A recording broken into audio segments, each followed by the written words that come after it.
오늘은 마가복음 8장 14절에서 21절까지의 말씀입니다. 신약성경 66쪽 마가복음 8장 14절에서 21절까지의 말씀을 우리 함께 합독하시겠습니다. 제자들이 떡 가져오기를 잊었음에 배에 떡 한 개밖에 그들에게 없더라. 예수께서 경고하여 이르시되 삼가 바리새인들의 누룩과 헤롯의 누룩을 주의하라 하시니 제자들이 서로 수군거리기를 이는 우리에게 떡이 없음이로다 하거늘 예수께서 아시고 이르시되 너희가 어찌 떡이 없음으로 수군거리느냐 아직도 알지 못하며 깨닫지 못하느냐 너희 마음이 둔하냐 너희가 눈이 있어도 보지 못하며 귀가 있어도 듣지 못하느냐 또 기억하지 못하느냐 내가 떡 5개를 5,000명에게 떼어줄 때에 조각 몇 바구니를 거두었더냐 이르되 12이니이다 또 7개를 4,000명에게 떼어줄 때에 조각 몇 광주리를 거두었더냐 이르되 7이니이다 이르시되 아직도 깨닫지 못하느냐 하시니라. 아멘. 할렐루야. 옆에 있는 분들과 인사 나누겠습니다. 반갑습니다. 오늘도 또 한번 인사할까요? 성령 충만하시기를 축복합니다. 감사합니다. 오늘 이 밤에 주님께서 이미 충만하신 은혜 가운데 우리를 불러주셨고 또 우리가 온전히 주님을 향해 믿음의 눈이 열려지는 귀한 시간이 되게 하실 줄로 믿습니다. 자, 오늘은 마가복음 8장 14절에서 21절까지의 말씀을 가지고 우리 제목 함께 읽어볼까요? 시작. 주님을 보게 하소서라는 제목으로 함께 은혜를 나누도록 하겠습니다. 주님이 우리에게 원하시는 것 가운데 우리의 믿음 생활 가운데 가장 원하는 것 가운데 하나가 무엇일까를 생각해 보면 그거는 주님만이 원하시는 것이 아니라 우리의 삶도 그렇게 되기를 원하는 것 중에 하나이지만 말과 행동 그리고 믿음이 하나가 되는 것이겠죠. 말은 그렇게 해놓고 우리의 믿음이 거기에 따라주지 못한다거나 행동이 따라주지 못한다면 말도 사실은 가치를 잃게 되는 것이고 행동도 가치를 잃게 되는 겁니다. 결국에는 우리 모든 것이 하나가 되는 것이 가장 중요해요. 그래서 지난주 금요일 밤 예배 때 우리가 이제 한번 겨자씨 하나할 만한 믿음에 관한 이야기를 나눴죠. 여러분 우리의 믿음이 겨자씨 하나할 만하다는 것은 나눠지지 않는 걸 얘기해요. 아무리 작아 보여도 하나가 될 때 역사가 일어나는 거예요. 그러니까 우리 주님과 우리의 마음이 딱 하나가 되어지면 그게 작은 것이든 큰 것이든 상관이 없다는 거예요. 아무리 작다 할지라도 하나만 되어지게 되면 거기에서는 산이 옮겨지는 역사가 있게 되는 것이죠. 그런데 그 주님이 바리새인들과 서기관들을 향해서 늘 얘기하시던 것이 뭐냐면 마가복음 7장 6절에 이런 말씀이 나와 있는데요. 시작. 이 백성이 입술로는 나를 공경하되 마음은 내게서 멀도다. 여러분 이 말씀은 단지 예수님이 신약성경에서 바리새인들과 서기관들만 향하여서 이야기한 게 아니라 사실은 이게 구약 성경을 관통하면서 이스라엘 백성들에게 문제가 되었던 그런 이야기가 바로 이것 아니겠어요?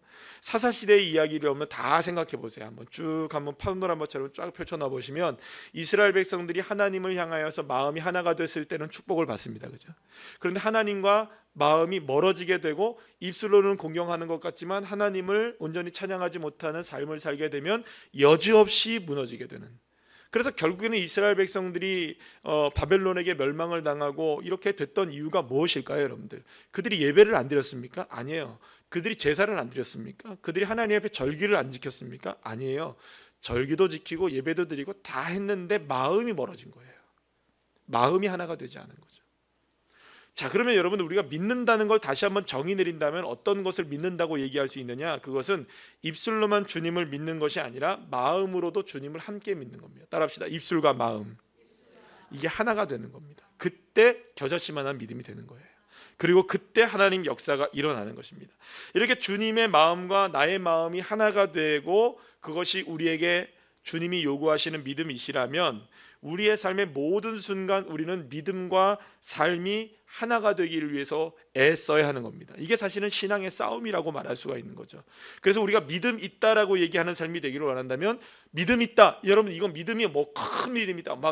무대뽀식 믿음이다. 이런 거가 믿음이 크다는 게 아니에요. 믿음이 크다라는 건 뭘까요? 믿음이 강하다. 이건 뭘까요? 어떻게든 나는 주님과 하나가 되리라.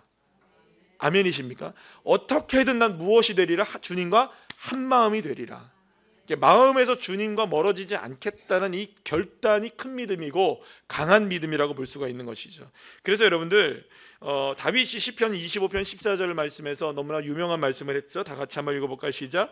여호와의 친밀하심이 그를 경외하는 자들에게 있으며 그의 언약을 그들에게 보이시리로다. 아멘. 다윗은 주님을 바라봅니다. 그 어떤 상황에서도 나와 함께 하시는 주님과 친밀하기 위해서 애썼어요. 그런데 놀라운 게 일이 일어나는 거예요. 단지 다윗은 누구와 친밀해지기를 원했던 겁니까? 어떤 상황이 펼쳐지든 간에 나는 주님과 친해지리라, 주님과 하나가 되리라, 주님과 마음이 하나가 되고 삶이 하나가 되고 주님에게서 마음이 나눠지지 않고 아무리 겨자씨 하나라고 할지라도 나는 주님께 마음을 누군가에게 주지 않겠다, 다른 것에게 주지 않겠다. 이 마음으로 나는 주님과 친밀하게만 했더니, 단지 주님과 친하게만 지냈더니 여러분들 어떤 일이 벌어지느냐? 그의 언약을 이루어 주신다. 그러니까 여러분 우리가 쫓는 거는 주님의 언약이 이루어지기를 쫓잖아요, 그죠? 대부분의 많은 경우들이 저부터도 그렇지만 우리 모두가 다 그런 것 같아요. 다 어떤 걸 쫓습니까? 막 우리가 언약이 이루어지고 뭐 어떤 일들이 일어나고 기적이 일어나고 기도의 제목이 이루어지고 뭐 어떤 역사들이 일어나는 하나님의 뭐 약속이 이루어지는 이런 언약이 이루어지는 걸 바라는데, 그 언약이 이루어지기를 바라는 우리에게 주님 뭐라고 얘기하냐요? 먼저 주님과 좀 친밀해져라, 이렇게 얘기하고 계십니다. 먼저 주님과 하나가 되어라, 마음이 좀 나눠지지 말아라, 이 얘기를 주님이 하고 계시는 거예요. 사랑하는 여러분, 주님은 오늘도 우리에게 동일하게 말씀하고 계십니다. 입술로는 공경하고 주님을 찬양하지만, 입술로는 주님을 사랑한다고 고백하지만, 주님을 믿는다고 얘기하지만 우리의 마음은 무엇을 향하고 있는지, 무엇을 바라보고 있는지 주님은 알고 계신다는 거예요. 왜 아실까요, 여러분들? 왜 우리 주님이 내 마음이 무엇을 바라보는지, 뭘 원하는지 주님이 아실까요? 주님이 어디에 계시니까? 내 마음에 계시니까 아는 거예요. 여러분, 다른 사람들은 다 몰라도 우리 식구끼리는 아는 게 있죠, 그죠? 눈빛만 봐도 알아요, 몰라요? 아는 게 있어요, 아는 게 있어요. 저희 집에서도 제가 그래요. 뭐라고 하면은 딱 제 모습을 보고 지금 상태가 안 좋대.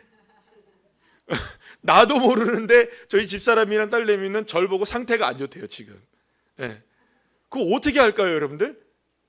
설명할 수 없는 알미예요, 그죠? 왜 그럴까요? 같이 살다 보니까 눈빛을 보고 말하는 말투를 보게 되고 행동하는 걸 보게 되면, 야, 지금은 이 사람이 좀 이런 상황이구나. 살다 보니까 아는 거예요. 여러분들 그렇지 않습니까? 여러분들 한 식구로 살아가다 보면 다 아는 거예요. 근데 주님은 한 식구보다 더 가깝게 계시잖아요. 어디에 계십니까? 내 마음에 계시니까 내 마음이 갈라진 걸 모르시겠어요? 내 마음이 어떤 걸 모르시겠어요? 내 마음이 지금 뭘 향하고 있는지, 하나가 되어 있는지 안 하나가 되어 있는지, 안 하나가 뭐예요? 하나가 안 되어 있는지 주님이 모르실 리가 없잖아요. 그런데 오늘 본문 말씀을 읽어보면 예수님께서 제자들에게 뭐가 잔뜩 화가 나 계신 것 같아요. 그렇다면 무슨 예수님이 화를 냈다는 얘기가 아니고요, 뭔가 그런 느낌적인 느낌이 있어요. 그렇죠?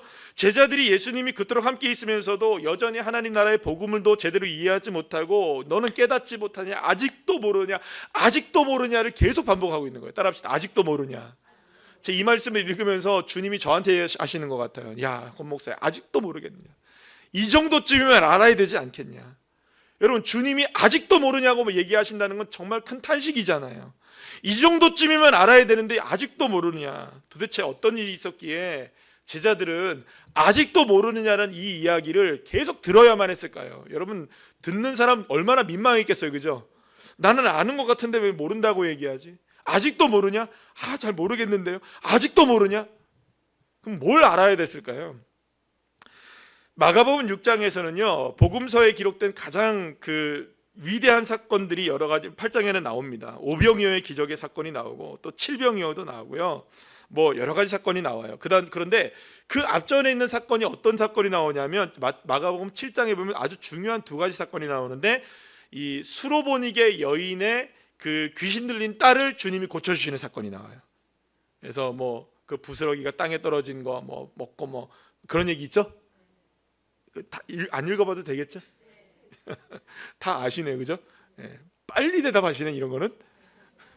설명할까봐 빨리 대답하시는 것 같아요. 그 다음에 어떤 사건이 나오냐면, 바로 그 수로보니게 여인의 사건 다음에 어떤 사건이냐면, 에바다, 이거 아시죠, 여러분? 열려라. 그래갖고 이 그 말더듬고 귀먹은 자를 주님께서 고쳐주시는 에바다가 열려지는 사건이 이렇게 나와요.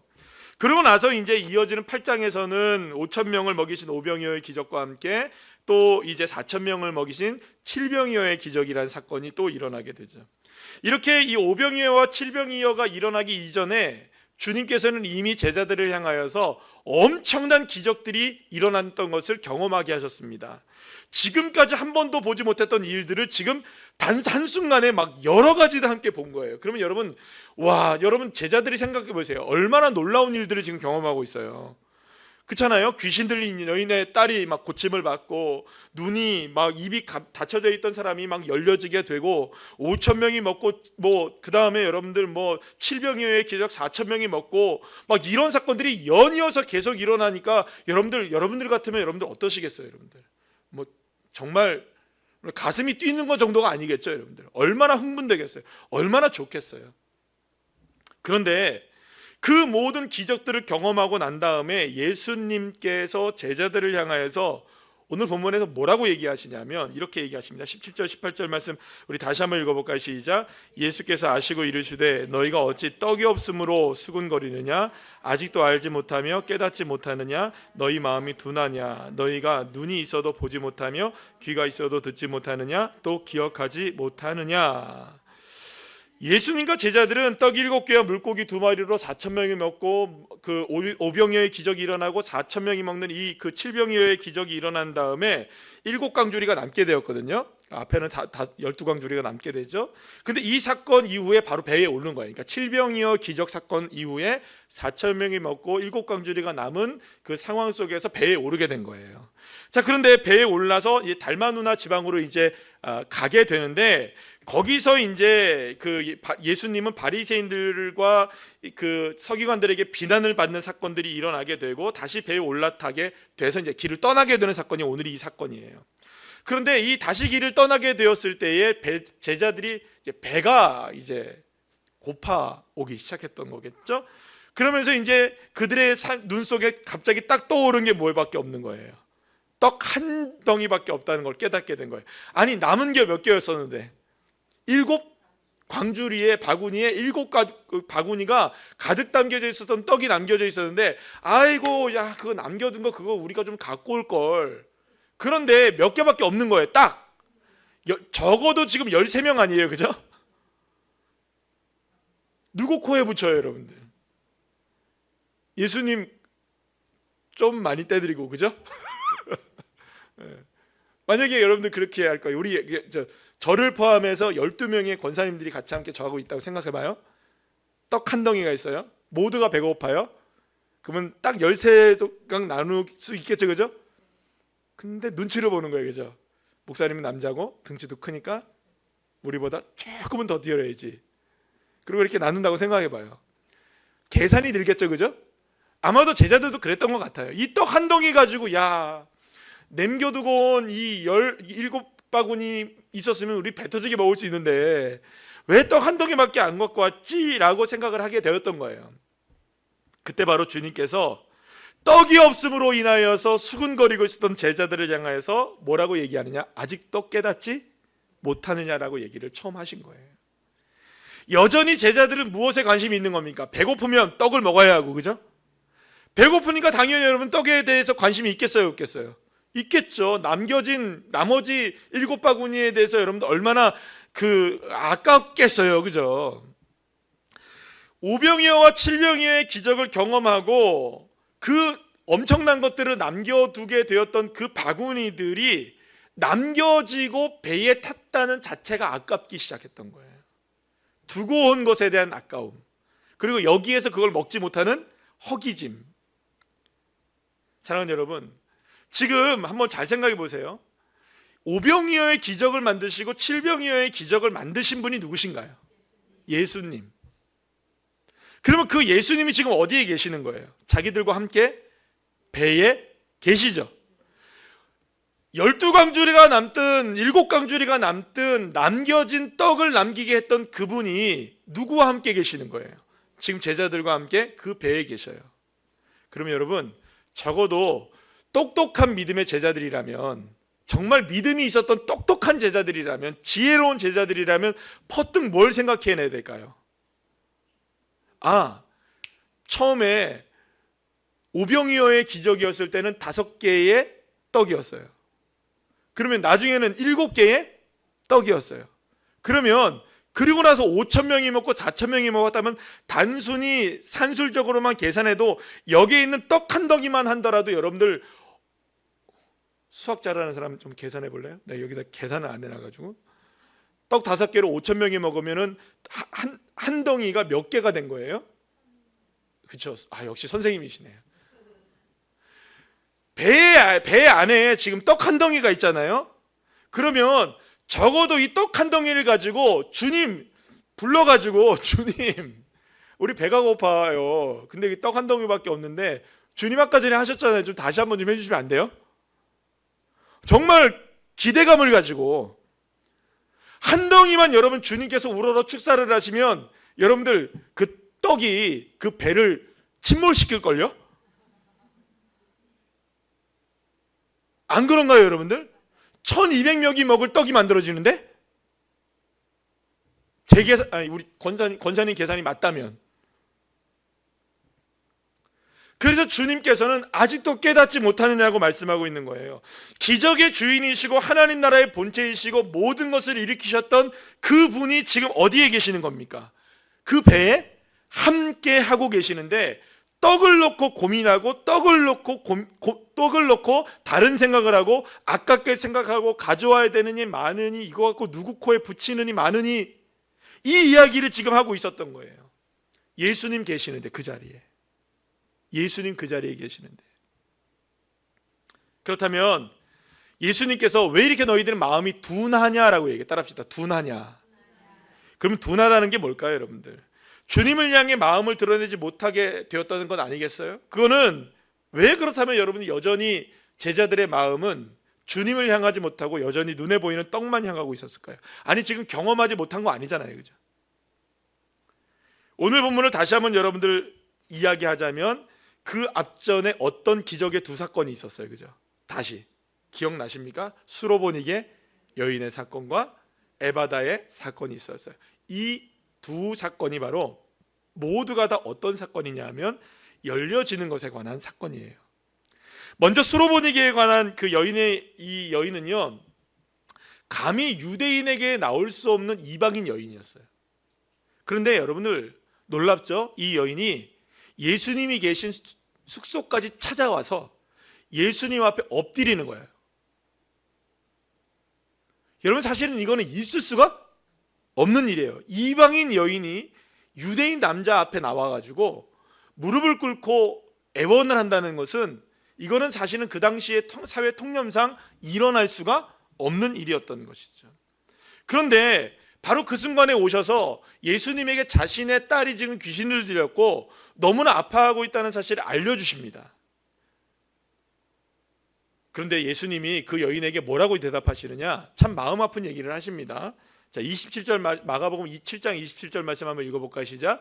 자녀로 먼저 배불리게 먹게 할지니 자녀의 떡을 취하여 개들에게 던짐이 마땅치 아니하니라. 아멘. 사실 이 정도면요 여러분들 굉장히 자존심 건든 거거든요. 무시당한 것도 보통 무시당한 게 아니에요. 그러니까 이방인 여인으로서 유대인 남자 앞에 무릎을 꿇는 것 자체도 지금 너무너무 이 이방인 여인에게는 자존심 다 구긴 겁니다. 지금 자존심 다 버린 거예요. 그런데 거기서 무슨 얘기 듭니까? 너에게 줄 거 없어. 차라리 내가 걔한테 줄 건 있는데 너에게 줄 거는 없어. 여러분 이게 말입니까? 왜 예수님이 이렇게 얘기했을까요? 그런데 놀라운 일이 있어요. 이 여인은 이 이야기를 듣고 나서 어떤 고백을 하냐면 바로 28절 말씀에서 이렇게 고백을 합니다. 시작. 예수께서 이르시되 자녀로 먼저 제가 잘못했나요? 28절 말씀 우리 다 같이 한번 찾아볼까요? 7장 28절 시작. 여자가 대답하여 이르되 주여 올소이다마는 상 아래 개들도 아이들이 먹던 부스러기를 먹나이다. 이렇게 얘기해요. 그러니까 이 여인은 어떤 고백을 한 겁니까? 주님, 내가 여기까지 주님을 찾아왔는데 개라는 말을 듣는다 해서 내가 이 자리에서 떠나겠습니까? 내가 개도 돼도 좋고 부스러기를 먹는 자가 돼도 좋으니까 그 부스러기가 나에게 요만큼만 떨어지게 된다면 그 부스러기 요만큼이 내 자녀를 고치게 될 줄 난 믿습니다. 이 믿음으로 지금 누굴 찾아온 겁니까? 그러니까 예수님을 찾아왔을 때 예수님에게 뭔가 엄청난, 와, 주님을 만나자마자 야, 드디어 왔구나, 내가 너를 기다렸노라, 내가 너에게 은혜를 베풀겠노라, 이럴 거라고 생각을 하지는 않았을 수도 있다는 거예요. 이 여인에게는요, 무시를 당하고 또 무너짐을 당하고 버림을 당하고 또 심지어는 개처럼 취급을 받는다 할지라도 만약에 주님에게서 떨어지는 부스러기 같은 은혜가 하나만 있다면 그 부스러기 은혜 하나만이라도 내가 취하여 내 자녀에게 그것이 갈 수만 있다면 우리 자녀는 회복될 것이다, 이 믿음을 가지고 있었던 거예요. 사랑하는 여러분, 여러분 부스러기에 만족할 수 있으십니까? 이왕이면 무엇을 원하실까요? 예? 떡덩이를 원하시겠죠. 어떻게 그 떡덩이의 부스러기로 우리가 만족을 할 수가 있겠어요? 그런데 이 여인은요, 부스러기든 떡이든 간에 상관없었다는 거예요. 그것이 누구로부터 나오는 것이라면, 예수님으로부터 나오는 것이라면 나에게는 전혀 문제가 되지 않는다. 여러분, 그러고 보면 주님에게서 나오시는 것이라면 떡이 한 덩이이든 거기서 나오는 부스러기든 동일하게 어디서 나오는 것일까요? 예수님에게서 나오는 것이라면 우리의 눈에는 떡덩이이시고 떡덩이가 되고 우리의 눈에는 요만한 부스러기이지만 주님에게는 떡덩이도 떡이고요, 부스러기도 떡인 거예요. 이 믿음이 누구에게 있었던 겁니까? 수로보니게 여인에게 있었던 거예요. 크기와 작고 크고에 대한 문제가 아니었던 거예요. 주님에게서 나오는 것이 있다면 그건 내 것이 된다. 주님에게서 떨어지는 것이 있다면 그건 나를 고칠 수 있고 우리 자녀를 고칠 수 있다. 사랑하는 여러분, 이 여인이 얼마나 차별을 받았어요. 얼마나 예수님께도 모질게 당하셨어요. 모질게 대우를 받습니까?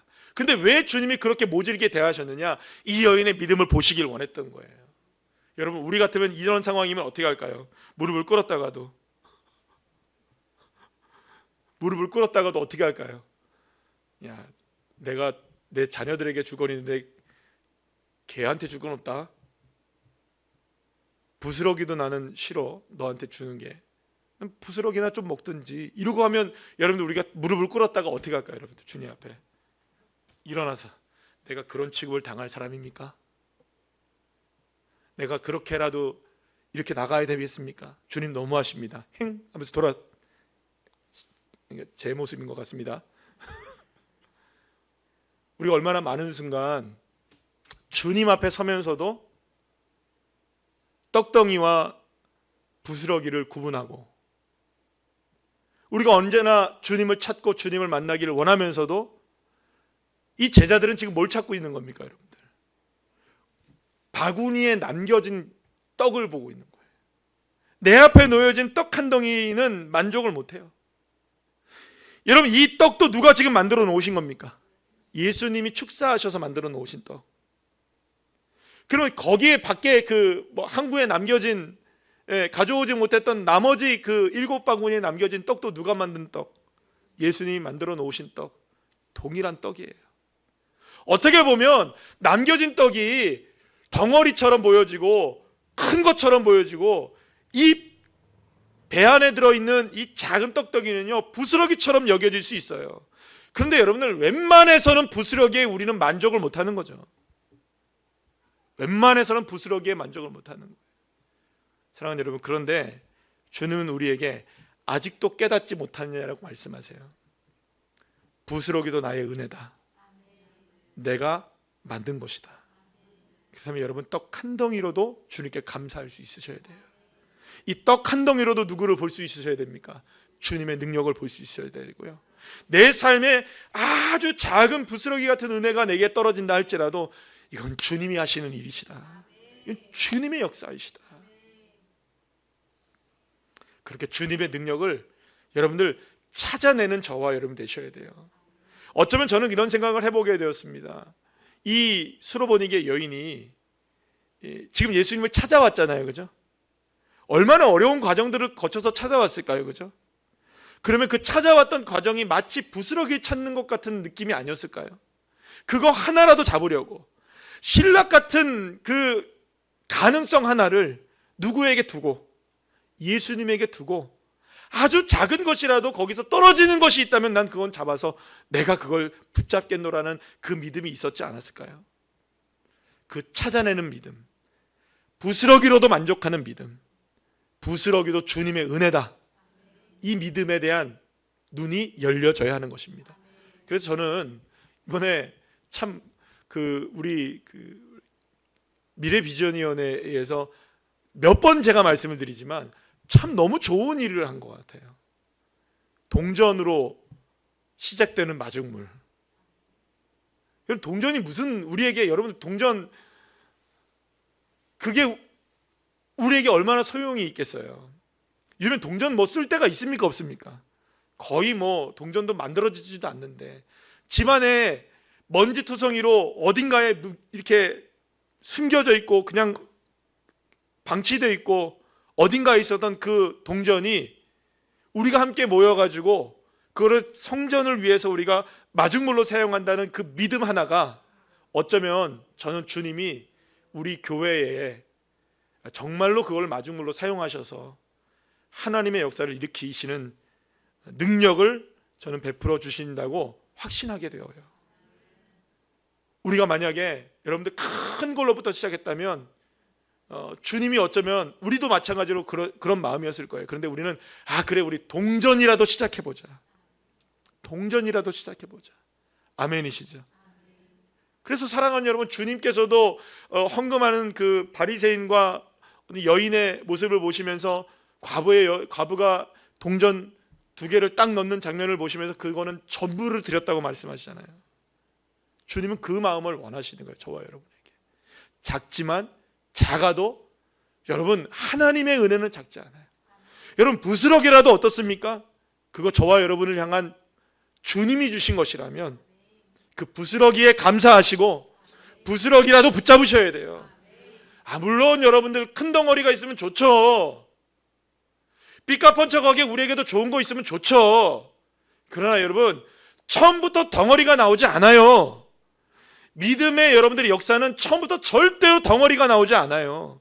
주님이 작은 것으로 축사하셔서 그거를 만들어 가시는 과정을 통하여 하나님 역사하시는 것이지, 처음에 여러분들이 감사를 보이는 거예요. 여러분들, 이 부스러기로도 나는 만족할 수 있다, 감사하다, 주님이 하신 일이시다, 주님이 역사하신다, 이 부스러기는 반드시 더 큰 떡덩이가 되어진다, 이 믿음을 가지고 고백하는 사람에게 하나님 역사하시는 거죠.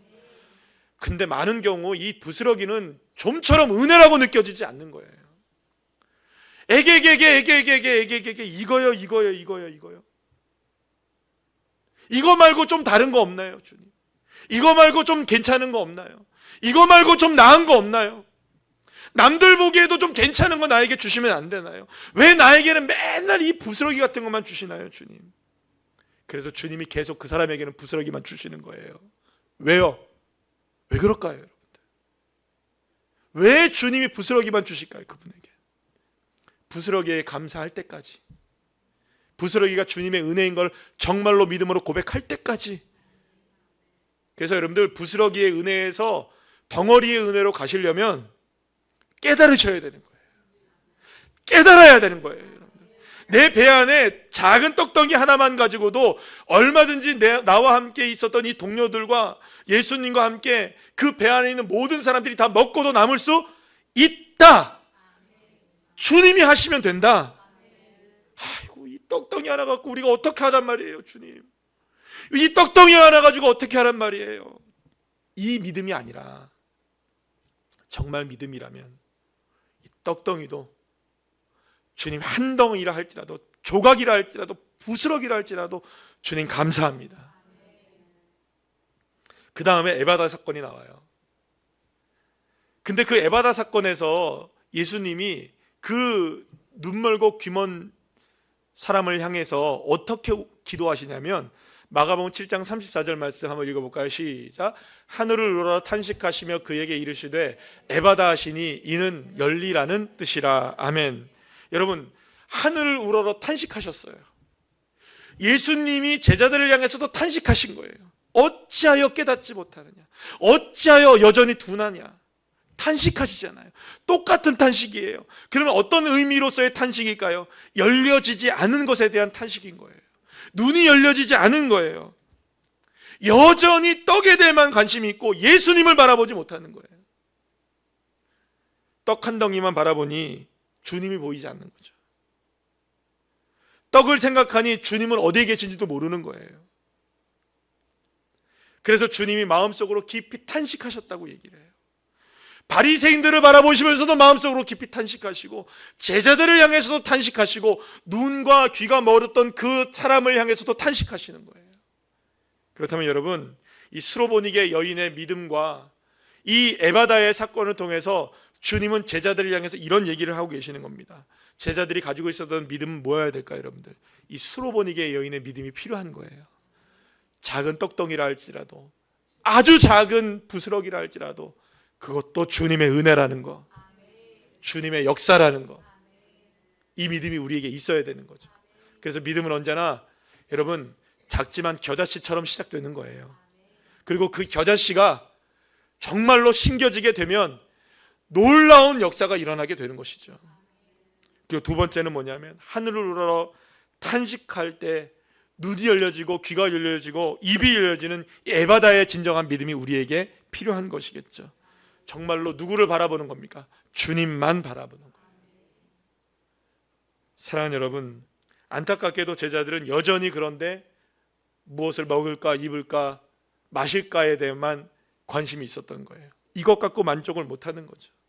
그럴 때 주님이 우리에게 말씀하시는 겁니다. 아직도 깨닫지 못하느냐, 아직도 알지 못하느냐, 아직도 그것을 바라보지 못하느냐. 그러면 주님이 우리에게 요구하시는 것은 딱 하나겠죠. 이 시간에 떡도 어떤 것도 그 무엇도 아니라 누구를 바라보라는 것일까요? 주님 바라보시는 거예요. 주님 바라보면 주님 역사하시기 시작합니다.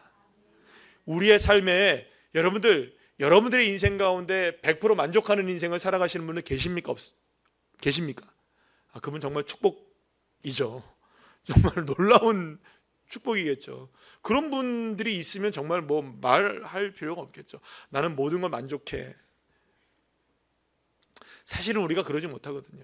오늘 하루의 삶 속에서 여러분들 얼마나 만족하시며 살았습니까? 제가 오늘 하루 종일 사무실에 있는데 요 사거리에서 지금 내일 지금 사전 선거가 벌써 사전 투표가 시작됐고 이제 다음 수요일 날이 본투표 날이잖아요, 그죠?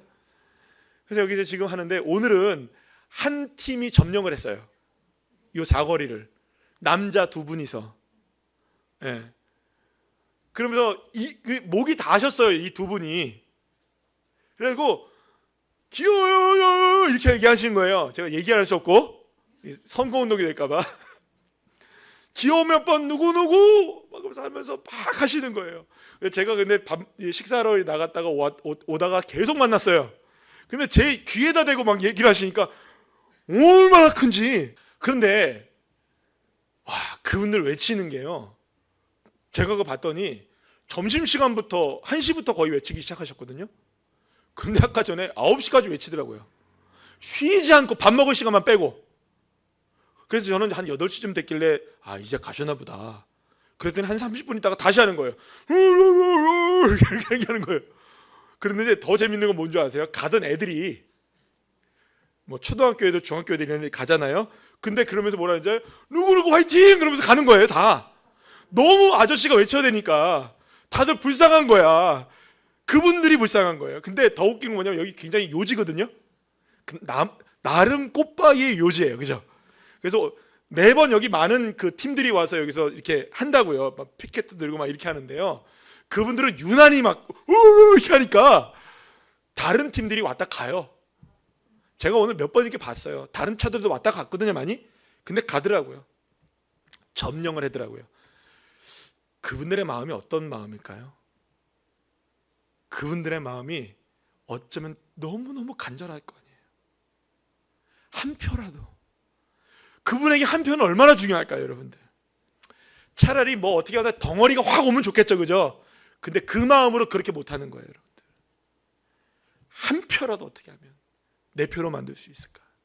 한 표라도 우리에게 찍어줘요. 정말 저는 그 간절함을 오늘 봤어요. 야, 저분들은 뭐라도 하겠다, 진짜. 네.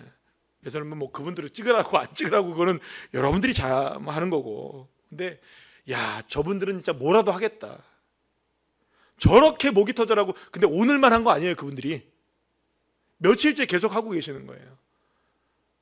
물 한 잔 갖다 주고 싶더라, 진짜. 사랑하는 여러분, 우리에게 그런 간절함이 좀 있어야 되지 않을까요? 세상 자리 하나 얻으려고도 작은 거 하나에 목숨을 거는데, 우리가 주님의 은혜 하나에 여러분들 우리의 삶의 목숨까지는 너무한가요? 아니, 그래야죠. 우리의 모든 걸 걸 수 있어야 되겠죠. 여러분, 작든 크든 오늘 이 시간에 주님을 향해 눈이 열려지고 주님을 온전히 바라보게 되는 그 시간이 된다면 주님 역사하시고 기적은 저와 여러분의 것이 될 줄로 믿습니다.